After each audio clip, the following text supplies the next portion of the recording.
Thank you. Good afternoon. Thank you for the invitation.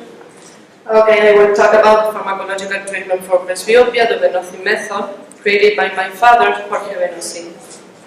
It was a long time ago, in 2002, that we started to treat our presbyopic patients with our pharmacological treatment.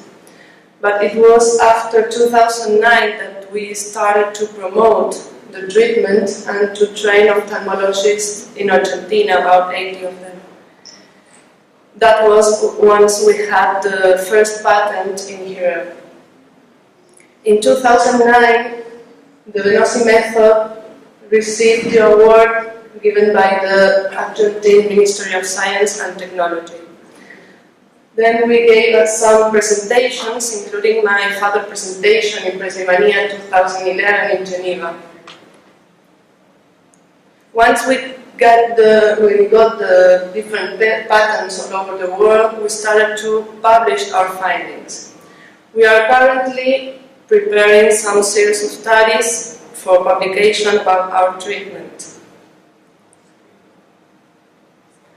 We also published our experimental research. I'm very proud to be part of a group of investigators with whom we developed an experimental model in pigs to study cholinergic stimulation in ciliary muscle and iris muscle, and to better understand accommodation. We are currently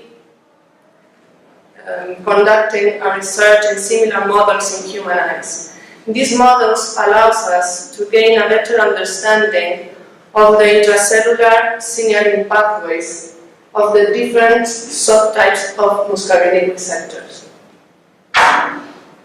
Accommodation is basically the shift of the refractive power of the eye that allows us to focus on objects located at different distances. It depends mainly on the parasympathetic nervous system. As you all know, the accommodation triad involves the ciliary muscle contraction that changes the shape and the position of the lens, the iris contraction that changes the pupil size, and the convergence of both eyes.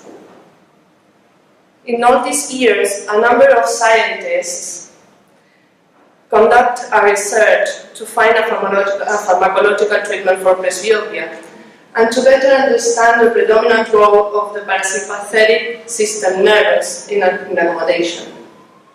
Reports show that the ciliary muscle is always in contraction, and this contraction will change depending on the focus distance.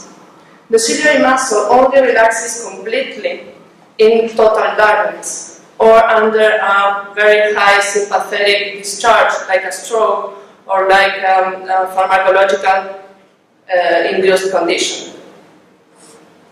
Based on all the above, my father developed the pharmacological treatment for presbyopia, the Benozzi method, that permits to rehabilitate accommodation by physiologically stimulating the ciliary muscle, using different combinations of cholinergic agents and NSAID, adjusted according to the specific needs and characteristics for each patient. The presbyopic patients are able to focus naturally at all distances, as long as they use the treatment or until the lens loses its properties.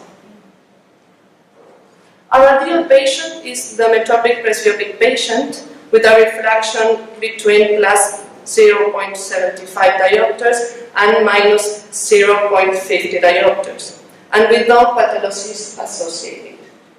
First of all, we perform an ophthalmological exam where we evaluate refraction, visual acuity, near vision, fovea, slit lamp examination, intraocular pressure, fundoscopy, peripheral retinal examination, and cycloplasia.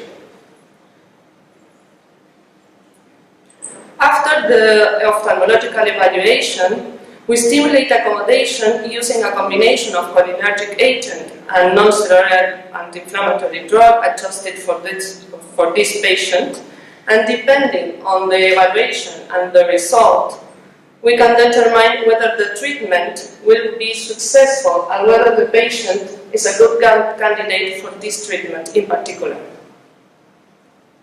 As occurs with all treatments, the selection of the patient is essential, and the examination of the patient thoroughly. It is through experience in prescribing the proper treatment that we can achieve a good, successful treatment.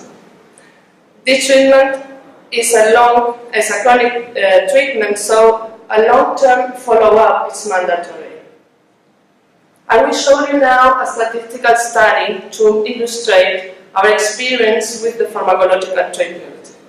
We performed a study in 3,219 consecutive patients treated at our clinic between 2002 and 2013, where efficacy was considered a 40% improvement in performance compared to baseline or reaching 20/20 visual acuity and Tiger 1. The total population was 3,219 patients, but we will focus on the 1,526 emetropic patients. As you can see, about the 50% of our patients were women and 50% of the patients were men. Our mean age was 52.64 years. The efficacy of the treatment for far vision in emetrops was 97.4% of the right eyes treated and 97.9% of left eyes treated.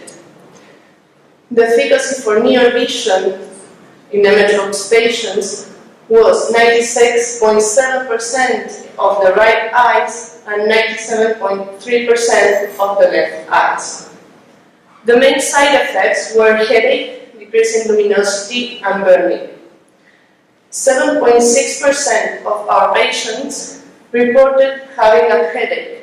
This headache can last about 20 minutes, and it was during the first days of treatment. After that, the symptom disappears. 34.7% of the patients perceived that the light was dimmer in mesopic environments. This symptom disappeared too after weeks due to neuroadaptation.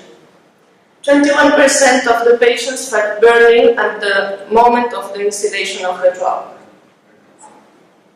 It is important to emphasize that this is a chronic treatment, so monitoring of patients is essential. In this Kaplan-Meier curve, we can see that the performance achieved at the beginning of the treatment can be maintained, and it's maintained during time. So we can conclude that this treatment has a high rate of response, that the results are stable through time, and the low incidence of the side effects. So to conclude, we have 15 years of experience. Our work group comprises around 80 ophthalmologists who successfully applied the treatment in Argentina. To date, we have approximately 25,000 treated patients on our files. And 10 years ago, we started conducting scientific research studies using animal models and human cells with the aim to improve the pharmacological treatment. This treatment, the Benozzi method, has proven to be successful when used in the right patient. And this is a good treatment choice among the currently available treatment options for presbyopia. To finish, I want to remember and bring us to mind that we are in this exciting and very promising road, thank you to the inspiration and the tremendous vision of my father, Jorge Benozzi.